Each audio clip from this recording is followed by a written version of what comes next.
봉독한 마태복음 22장 1절로 14절에 있는 말씀과 그리고 동일한 이 내용의 말씀입니다마는 우리가 누가복음 14장의 말씀을 보게 되면 거의 똑같은 이러한 혼인 잔치에 관한 이 비유의 말씀을 하고 있습니다. 우리가 오는 다음 주에는 우리 교회 설립 주일을 맞아서 우리들이 또한 이웃 초청 잔치를 하고자 합니다. 처음 하는 것은 아니지만 우리가 이 초청 잔치를 할 때마다 어쩌면 마음이 설레기도 하고 또 많은 분들이 하나님을 알지 못하는 분들이 교회를 와서 함께 예배하고 또 이렇게 하나님께 영광 돌리는 그 자체만으로 우리는 또 거기에서 만족을 얻고 감사의 조건을 찾게 되는 줄로 압니다.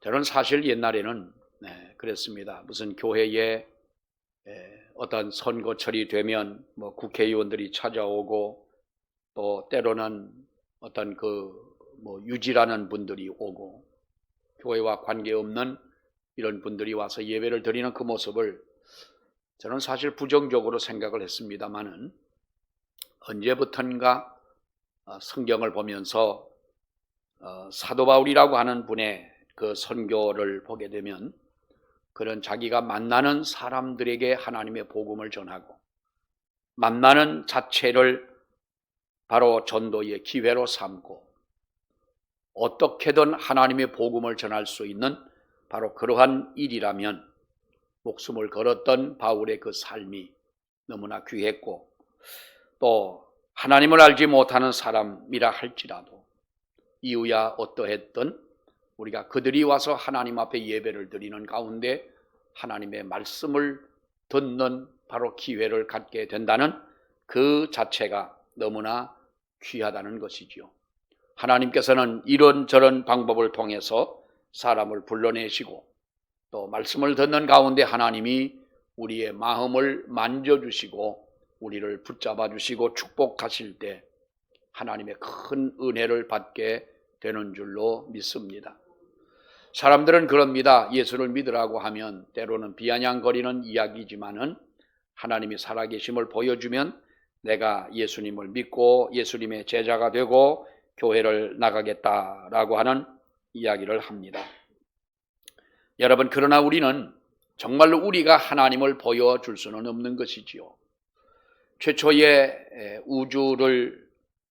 우주에 도달하고 그 우주 비행을 했던 사람은 지금은 러시아입니다만 옛날 소련의 우주인인 가가린이라고 하는 사람이 최초로 우주를 올라갑니다. 그리고 우주를 이렇게 돌면서 지구를 몇 바퀴 돌고 그가 땅에 내려와서 한 말은 내가 저 우주 공간에 올라가서 우주 비행을 하고 내려왔는데 아무리 살펴봐도 하나님은 없더라 라고 하는 이 가가린이라고 하는 사람이 그런 말을 했지요. 그러니까 또 거기에 덩달아서 어떤 마치 부연의 설명을 하듯이 하나님이 우주 공간에 안 계시더라. 만약에 하나님이 있다면 분명히 우리 눈에 무엇인가 이상한 정조, 하나님이 살아계시는 그 정조가 분명히 보여지지 않았겠느냐라고 이렇게 한때는 그런 이야기를 했습니다. 여러분, 우리가 117주년이라고 하는 100년이 넘는 세월 동안 우리 하나님께서 우리 교회를 지켜주신 은혜도 감사하지만은 하나님이 이곳에 교회를 세워주신 것은 저와 여러분들을 하나님 앞에 불러서 구원받게 하신 것이 첫째의 목적인 줄로 믿습니다.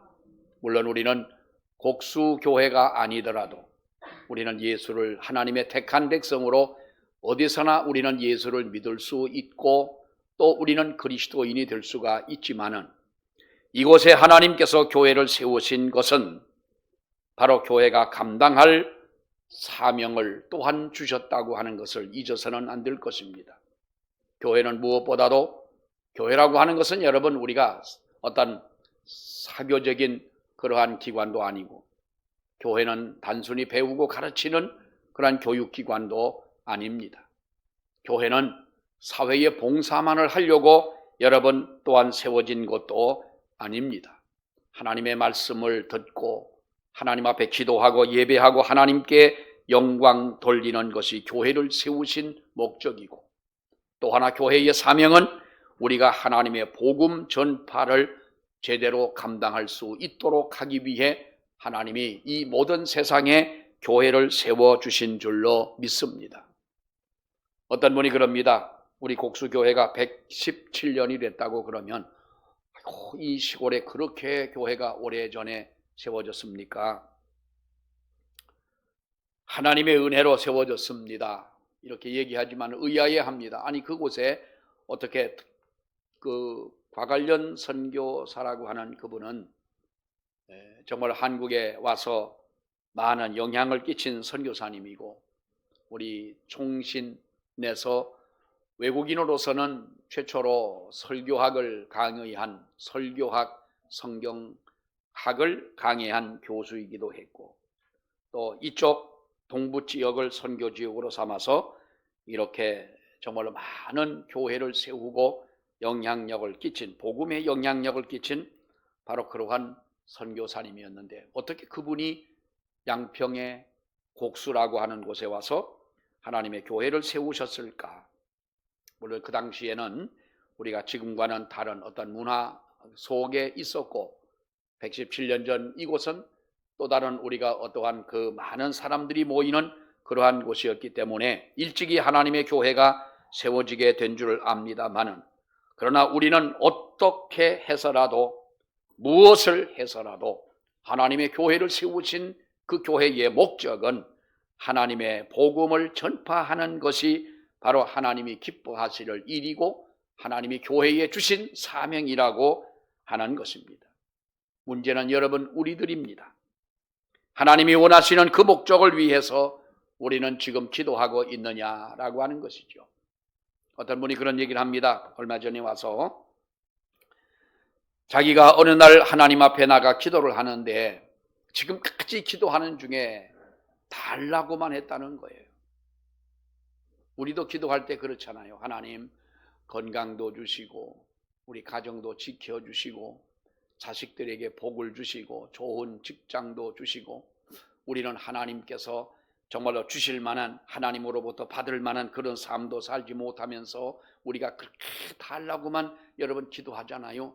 남들보다 앞설지언정 뒤서는 자가 되지 않게 해주고, 어떻게 보면 기도의 내용은 참 멋있어요. 위에 있을지언정 아래 있지 않도록 해주신다. 어떻게 보면은 남들보다 앞서고 남들을 지지밟고 올라가 저 위에 서야 되는, 그것은 아니지만은, 근데 참 우리가 기도의 내용은 멋있지만은 뭐든지 우리는 달라고만 해봤지 진실로 하나님이 원하시는 진정한 그 목적을 우리는 한번 생각해 봤느냐라는 거예요. 내가 믿음 생활을 한평생 하고 죽을 때까지 우리는 믿음으로 살다가 하나님 앞에 가야 할 우리들인데, 정말 하나님이 기뻐하실 그러한 믿음을 가지고 우리가 살아가고 있느냐, 하나님께서 사랑하시는 영혼의 구원을 위해 우리도 또 다른 사람의 영혼을 사랑해 본 적이 있느냐라고 하는 것입니다. 우리가 진실로 내가 들은 하나님의 복음, 내 마음에 감동을 주고 나를 설레게 하고 내 가슴을 뜨겁게 했던 이 하나님의 받은 복음을 우리는 또 다른 사람에게 내가 그렇게 뜨거운 가슴으로 전해본 적이 있느냐는 거예요. 내가 만난 예수 그리스도, 나를 변화하게 하고 나를 거듭나게 하고 정말로 세상의 무엇과도 바꿀 수 없는 그 은혜를 주셨던 이 예수 그리스도, 내가 만난 이 주님을 우리는 누군가에게 내가 설렜던 그 마음처럼 예수 그리스도를 전해본 적이 있느냐. 사랑하는 여러분, 이것이 우리들에게 있어서 문제가 아니냐. 오늘 본문에 보면은 천국의 한 모습을 잔치에 비유해서 우리 예수님께서 말씀하고 있습니다. 이 말씀이 너무나 귀한 말씀이기 때문에 우리가 마태라고 하는 제자가 이 말씀을 기록하고, 누가복음에 보면은 누가라고 하는 제자가 또한 이 말씀, 예수님이 하신 그 말씀을 이렇게 기록한 것을 우리가 볼 수가 있습니다. 한마디로 말하면 천국은 슬퍼하고 괴로워하는 초상집과 같은 이러한 집이 아니라 잔치집과 같은 것이 하나님의 천국이라고 하는 것이죠. 잔치가 있는 곳, 즐거움이 있는 곳입니다. 그래서 예수님이 여러분 공생애를 시작할 때에 제일 처음 간 곳이 어디입니까? 가나의 혼인잔치집을 찾아가서, 잔치집이긴 하지만은 포도주가 떨어져 정말로 근심 속에 있는 그 잔치집을 다시 즐겁게 해준 것이 바로 예수님의 첫 번째의 사역이라고 하는 것에는 큰 의미를 부여하고 있지 않습니까? 이렇게 즐거운 잔치. 외국 사람들 같으면 여러분, 우리는 그런 문화가 좀 어색하기도 하지만 외국 사람들은 우리가 이렇게 모여서 그 파티를 합니다. 그리고 외국 사람들의 집에는 잔디를 심고 마당을 넓게 해놓은 이유가 뭡니까? 이 지인들을 불러가지고 파티를 하기 위해서 마당에 잔디를 심고 그러지 않습니까? 지금 우리도 이제는 이 전원주택에 보면은 잔디를 심고 이렇게 외국 사람들처럼 집을 짓고 살아갑니다만은 큰 몇 개 파티를 하고 잔치를 합니다. 즐거움이 있고 웃음이 있고 기쁨이 있습니다. 여러분, 이것이 바로 하나님의 나라, 비유적으로 말씀하고 있는 하나님의 천국이라고 하는 것입니다. 옛날부터 유대인들은 이 땅의 메시아가 이 세상에 도래하게 되면 거대한 잔치가 열려지는 것을 그들은 그렇게 믿고 있었습니다.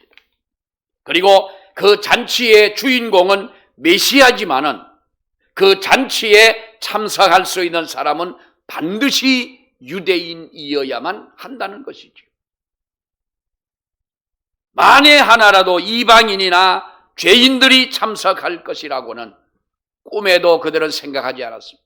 하나님은 유대인의 하나님이시고 하나님의 나라가 도래하게 되면은 예수님께서 이 땅에 오시면, 구세주가 오신다면 거기에 참석할 수 있는 사람은 반드시 유대인만 참석할 수가 있게 될 것이다. 이러한 유대인들의 사고방식을 예수님이 너무나 잘 알고 계셨기 때문에 그 같은 그릇된 관념을 고쳐주기 위하여 예수님은 이러한 잔치의 비유를 또한 말씀해 주고 있습니다. 때문에 유대인들의 잔치 개념이라고 하는 것은 사실상 잘못된 것이었습니다.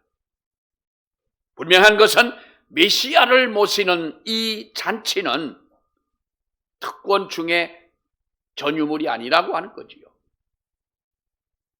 유대인만을 위한 잔치가 아니라 하나님의 택한 백성 온 인류를 위한 잔치이어야 한다. 여러분, 그 잔치에는 그러나 뜻밖에도 유대인만 참석한 것이 아니라 오늘 이 성경을 보면 세리도 참석하고 거기에 보면은 죄인들이 참석을 하고 길거리 사방에 가가지고 지나가는 모든 사람들 다 불러 모으라고 하니까 어떤 사람이겠습니까? 거기 뭐 유대인을 제외한 세리와 죄인과 창기와 이러한 사람들이 참석했다고 하는 파격적인 모습을 보여주고 있는 것입니다. 이와 같이 천국의 잔치는, 하나님의 나라는, 어쩌면 하나님의 교회는 우리가 인간의 상식을 벗어난 그야말로 이상한 잔치라고 하는 것입니다. 이스라엘은 잔치할 때 이렇게 합니다. 미리 그건 다 마찬가지겠습니다만은 어느 결혼을 한다든지 무슨 잔치를 하게 되면 날짜가 잡히게 되면은 우리가 지금은 우리도 이제는 모바일 청첩을 이렇게 보내잖아요. 거기에 보면은 보이스피싱도 많다고 그럽니다. 그래서 조심을 해야 되지만은 참 보이스피싱 하는 사람들 별걸 다 사용하지요. 누가 돌아가셨다 그러면 분명히 아는 사람일 테니 모바일 그 청첩장이나 모바일로 온 그것을 열어보지 말라고 그러잖아요. 어쨌든 잔칫날을 잡고 많은 사람들에게 참석을 해달라고 청첩을 보내게 됩니다. 그러면 이 초청을 받은 사람은 참석 여부를 주인에게 알려주어야 하는 것입니다.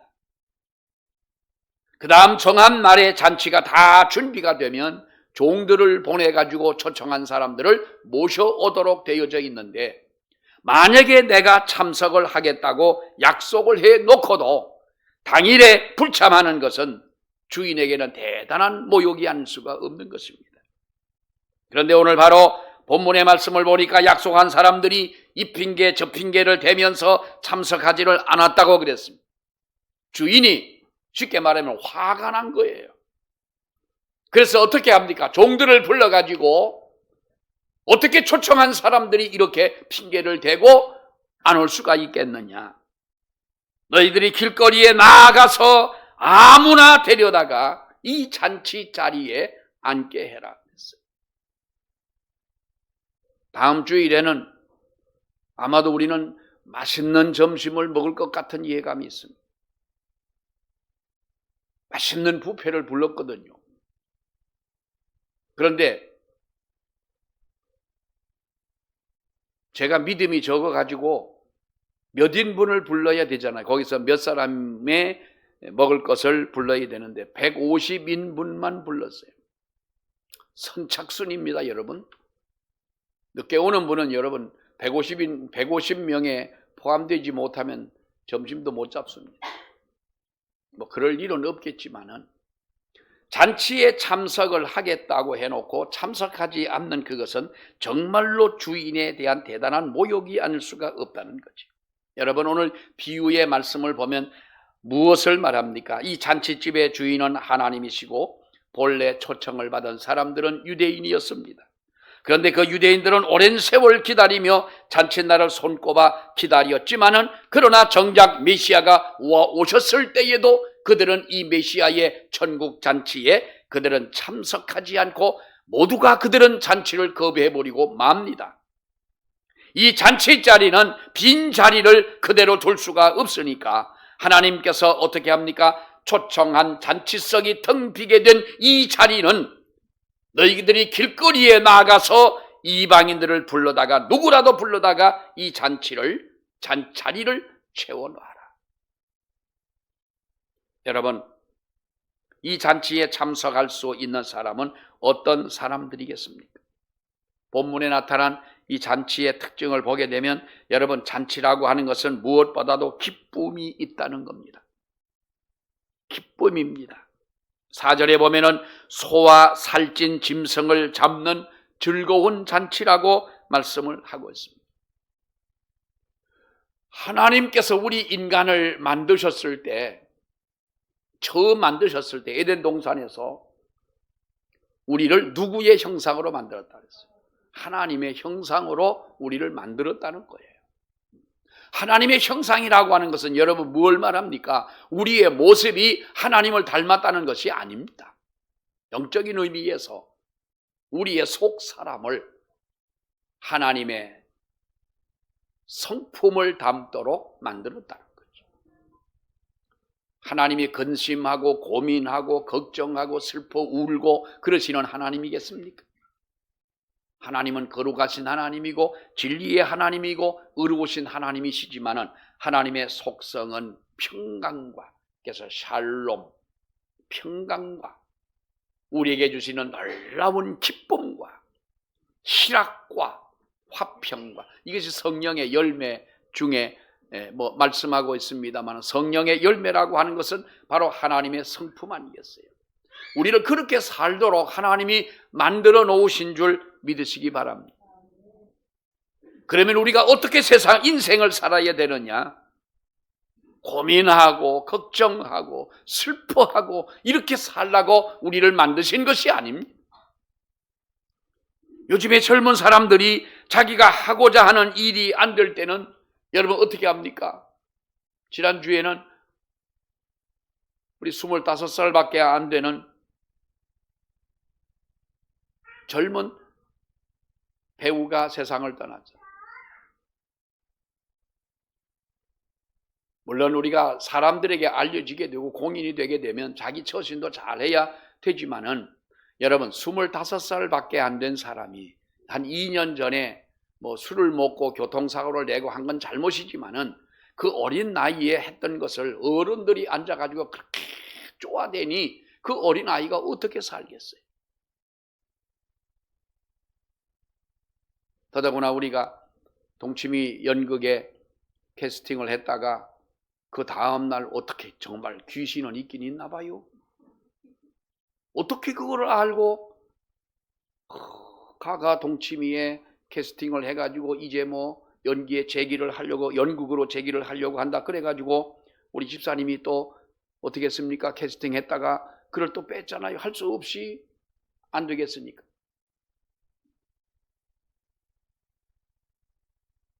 우리들이 세상을 살아가는데 하나님께서는 기쁨을 가지고 인생을 살고 행복하게 살도록 우리를 만들어 놓으신 줄 믿습니다. 진정한 예배의 회복이라고 하는 것은 우리의 정서적 회복이요, 하나님 앞에 우리가 잃어버린 참된 평강을 회복하는 것입니다. 예배할 때 여러분 와서 기분 나쁘게 이렇게 생각하지 마시고 그렇게 눈 딱 감고 세상 고민 다 짊어지지 마시고 날 좀 보셔요. 그리고 나와 함께 하시는 예수 그리스도의 그 은혜로 진정한 기쁨과 평강을 회복하시는 여러분이 되시기를 바랍니다. 왜 성경은 항상 기뻐하라, 쉬지 범사에 감사하라, 쉬지 말고 기도하라, 왜 그렇게 말합니까?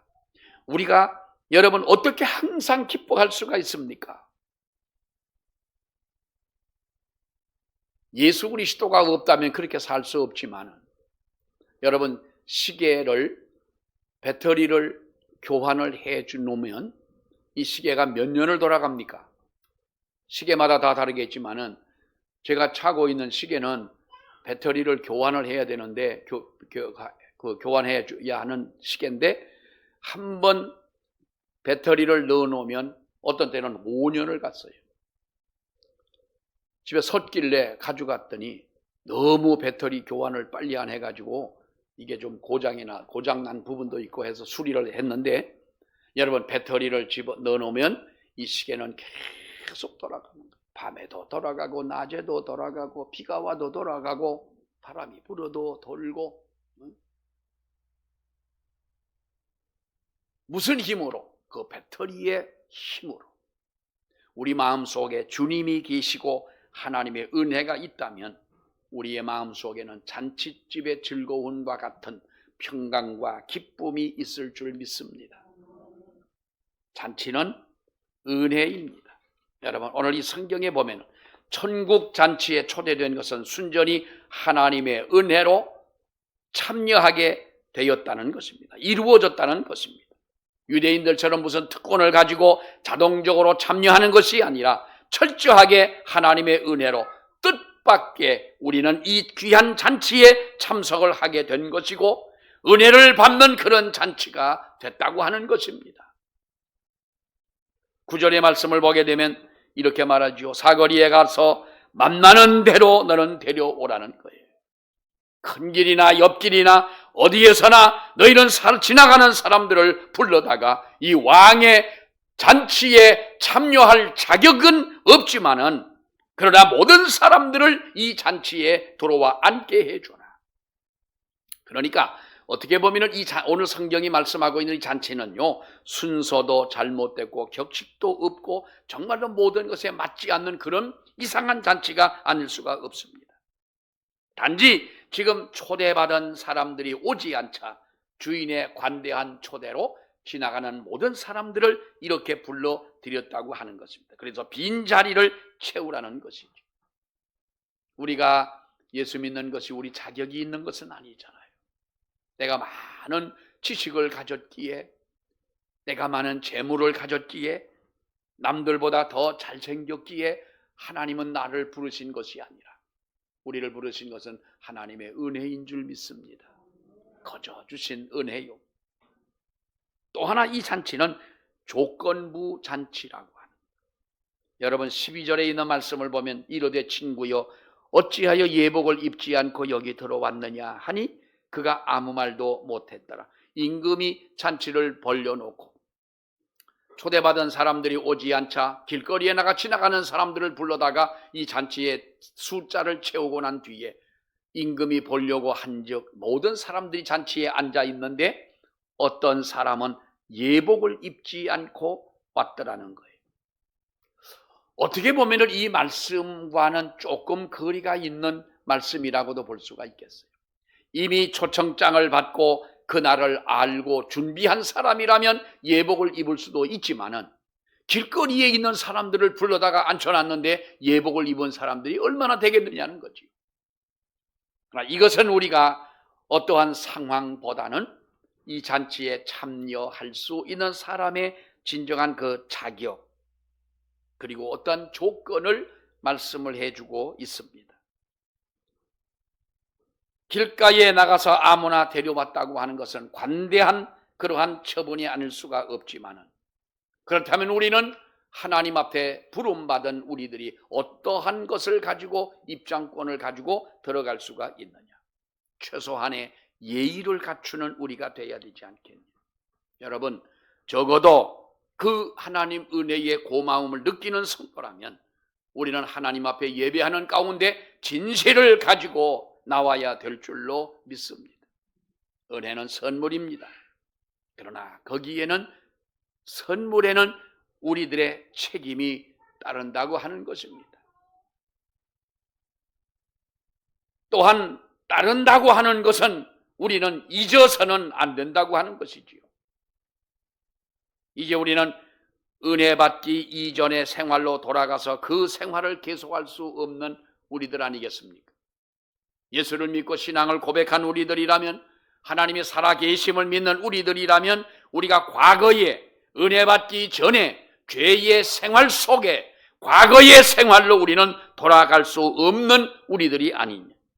반드시 은혜 안에 살아가는 우리들이라면 임금이 보실 때에 왕이 볼 때에 우리가 새롭게 단장한 신령한 옷을 입는 우리가 되어야 되지 않겠느냐. 잔치집 문이 열린 것은 죄인의 몸으로 들어와 죄인으로 살기 위한 것이 아니라 죄인으로 들어왔으나 이제는 하나님의 절대적 은혜로 의인이 되어 살아가는 삶이고 우리의 의복이 바뀌어져야 한다는 것입니다. 여러분 때문에 이 축제의 자리에 있는 우리는 하나님의 의인으로 살아야 되는 줄로 믿습니다. 감격의 삶을 살아야 되는 줄로 믿습니다. 신령한 옷을 입어야 하고 하나님이 원하시는 거룩한 옷을 입고 이 세상을 살아가는 우리들이 돼야 한다는 거예요. 여러분 사람은요 우리가 어디에 초대를 받았을 때에 그 사람의 입고 있는 그 차림새를 통해서 우리는 그 사람의 마음을 알 수가 있는 거잖아요. 잔치에 참여를 하게 된다면 우리는 그 잔치의 성격에 맞는 옷을 입고 가야 되는 것 아니겠어요?